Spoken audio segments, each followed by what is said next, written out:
வணக்கம். சொல் ஆய்வுல இன்னைக்கு நம்ம பார்க்க போற ஆங்கில சொல்லு நம்ம எலும்பு கூடு அப்படின்னா ஆங்கிலத்துல ஸ்கெலிட்டன் அப்படின்றாங்க. இந்த எலும்பு கூடு என்ற தமிழ் சொல்ல எப்படி மாற்றிருக்காங்கன்னு பார்ப்போம். நம்ம எலும்பு அப்படின்னா பாருங்க, ஏலு இம்பு.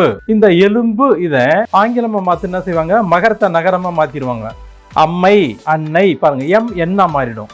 இந்த அடிப்படையில எம் என்ன மாத்திட்டு இதை எடுத்துக்கணும், இப்படி எடுத்துக்கணும், BONE போன் அப்படின்னு சொல்லுவாங்க. எலும்பு கூடு அப்படின்னா ஏலு இம்பு இக்கூடு எலும்பு கூடு. இதுல இதே போல மகரம் நகரமா மாத்திருக்காங்க.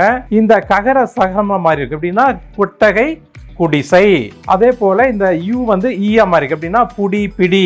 இந்த அடிப்படை மாத்திட்டு இப்படி எடுத்துக்கணும். இந்த எண்களின் வரிசைப்படி எடுத்து கூட்டி எழுதணும்னா ஸ்கெலிட்டன், எலும்பு கூடு என்ற தமிழ் சொல்ல மாத்தி தான் ஸ்கெலிட்டன் என்ற ஆங்கில சொல்ல உருவாக்கி இருக்காங்க. உங்களுக்கு தெரிய விளங்கி இருக்கும் நம்புறேன். நன்றி.